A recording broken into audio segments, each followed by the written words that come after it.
Ce jour-là, nous avions rendez-vous à la médiathèque de Biarritz pour un atelier radio.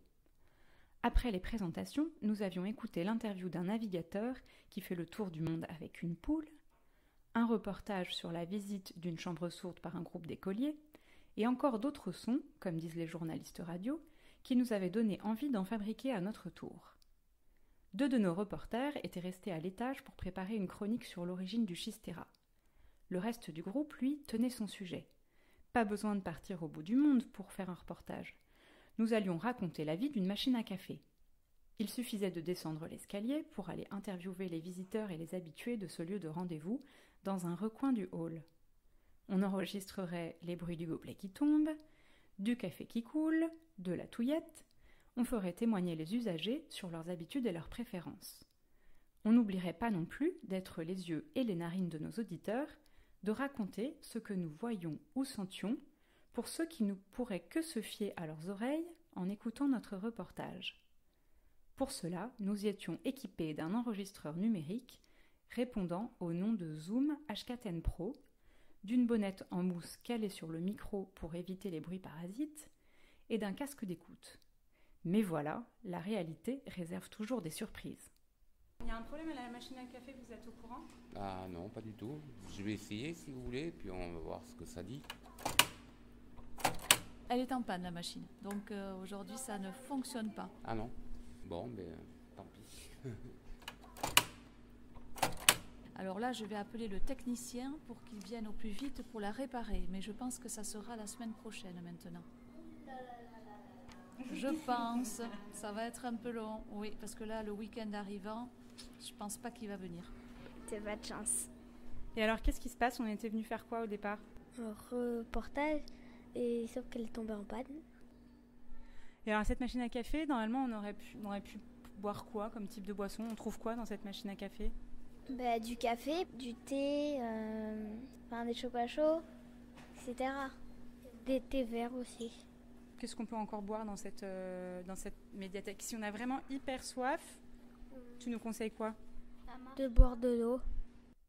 Voilà, nous avions accompli notre mission et transformé notre déception en reportage sur la panne. Avec même un bon conseil en conclusion, boire de l'eau, c'est facile et ça ne peut pas faire de mal. Vaillamment, nous avons remonté les escaliers et poursuivi notre objectif, raconter la vie de la médiathèque et rapporter des reportages à nos auditeurs préférés. C'est ainsi que nous sommes arrivés dans l'espace jeunesse. Nous sommes à l'espace jeunesse de la médiathèque de Biarritz. Nous allons interviewer Anne. Bonjour. Quel est votre métier ? Je suis bibliothécaire. En quoi cela consiste-t-il ? Alors, ça veut dire que je me charge d'acheter les livres, alors pour l'espace jeunesse, puisque je m'occupe de l'espace jeunesse, de choisir les livres, de les acheter, de les rentrer dans la base informatique, qu'on appelle le catalogue. Et ensuite, je conseille les gens qui viennent choisir des livres, je les oriente et je m'occupe aussi d'organiser les animations de l'espace jeunesse. Je m'appelle Miranda, j'ai 11 ans. Et vous venez souvent ? Une semaine sur 2. Pourquoi vous ne rapportez pas les livres chez vous ? Car j'aime bien lire ici, c'est plus calme que chez moi. Quelle sorte de livres vous lisez ? Plus les BD et les romans. Romans policiers et romans fantastiques. C'est quoi votre dernier coup de cœur ? L'école du bien et du mal.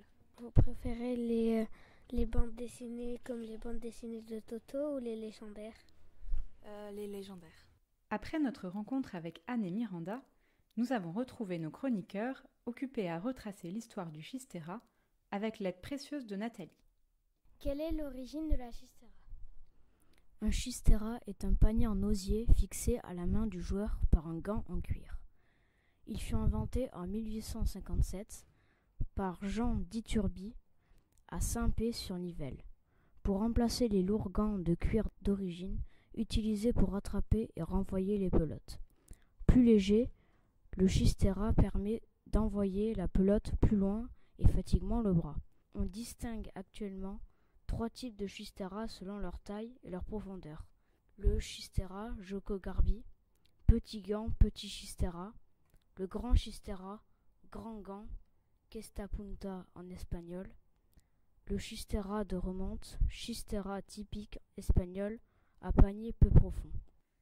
C'est la fin de cette émission. Merci d'avoir suivi cet atelier. Merci à nos auditeurs d'avoir écouté les petits reporters. Et n'oubliez pas, le sourire s'entend dans la voix.